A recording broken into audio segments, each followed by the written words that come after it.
Hello everyone, Zsuzsa is here. Today in the Back to Basics series, I will talk about a posture called Tadasana or standing pose. Now you might wondering what on earth we can talk about standing for so long time. You might be surprised, but before we go deep into the details, I would like to let you know how to use this video. First of all, I will give you awful lot of information, lots of layers for just the basic informations, and we are going deeper and deeper and deeper. Now, if you feel that these informations are a little bit overwhelming for you, what to do? Watch the video, and when you switch off the video, feel free to forget everything. And maybe a year, a month later, you come back to the video and everything will start to make sense. So instead of feeling overwhelmed and thinking, okay, yoga is not for me, leave me alone with all of these bandhas and engagement and stuff like this, just take it easy. Take it easy and just enjoy. Thank you. Let's talk about the overall picture of the whole body. And you are in standing pose, and if you want, you can try out. Just stand up now and try to find a mirror next to you, how your body looks from the side and from the front. Now, maybe your body looks like this. Maybe your posture looks like this. Or maybe like this. You try to find the pose when you are able to draw a line between the ear, the outside of the hip and your ankle. So basically you're creating a nice long line. It's called plumb line.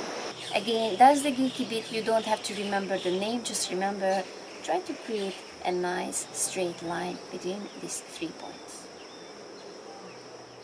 Now, after the overall picture of the whole body, let's go down to the base. Watch what's going on with the feet. When you go to a yoga class, you can hear at least 2 instructions to come into standing pose Tadasana. One instruction can be bring the outer edge of the feet parallel to each other. It means your big toes touch and you have a little distance between your heels. If you follow the other instruction, bring the feet hip distance apart, you can create a posture with more stability. Feet hip distance apart, again, it seems super easy and super self-complementary. Stand on your mat. Watch what is your idea about hip distance apart.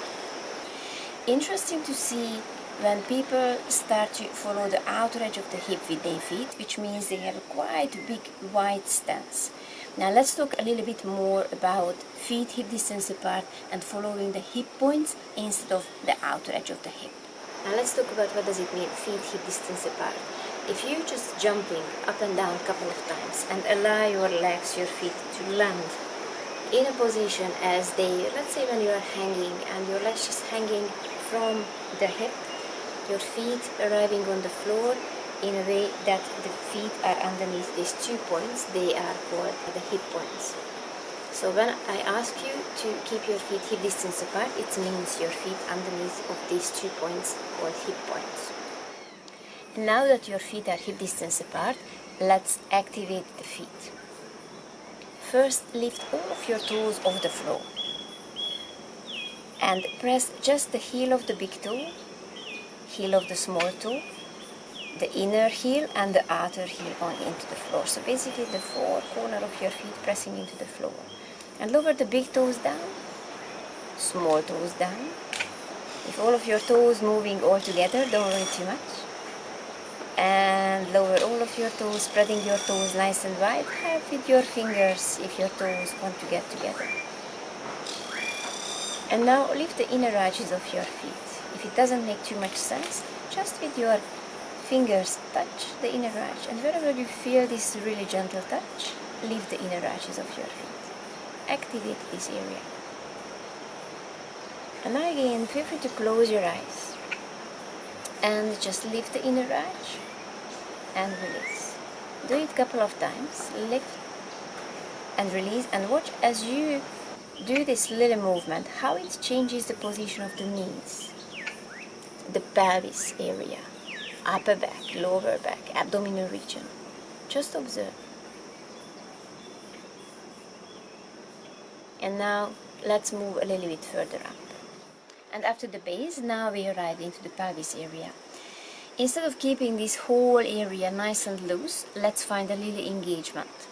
So first of all, let's start to support the lower back with the abdominal region. Bring your awareness to the pubic bone and to the belly button, and let's create a little bit less space between these 2 points, lifting the pubic bone towards the belly button. Imagine you zipping up a very tight trouser, engaging the abdominal region, giving support for the lower back. In the pelvis area, there is one more thing we will engage. This is the pelvic floor muscle. In classes, you might hear the instruction, engage your mula bandha.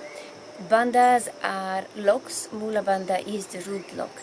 Don't worry again too much about these things. If you go to yoga classes, you will hear about a lot and you're getting more and more familiar. Now, just try to imagine. You need to have a pee, but there is no toilet nearby, and you try to keep the pee in. So this is basically how you engage in the pelvic floor muscle, how you activating your mula bandha. I know it's a really simple explanation, but basically this is how it works. And when these muscles are engaged, feel free to try out what is the sensation. You're keeping the energy in your body, or there is an energy leakage when these muscles are soft.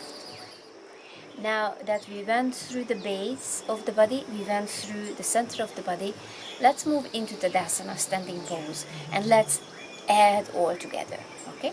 So come onto your mat, feet hip distance apart, spread your toes nice and wide, lift the inner arches of your feet. Keep your knees slightly bit soft. Engage the pelvic floor muscles. Engage the abdominal region. Close your eyes. Imagine you are a plant. You are growing roots through the soles of the feet towards the center of the earth. These roots are pulling you down. The inner arch is still active, so you're not collapsing in the pose, you're still actively standing on the floor, on the earth. Feel free to imagine you breathing in through these roots, through the back of the legs. The back of your knees still slightly bit soft. The energy, the breath is traveling, rising up, up, up, up through your legs, through the spine. Keep the engagement in the center, pelvic floor muscles, abdominal region.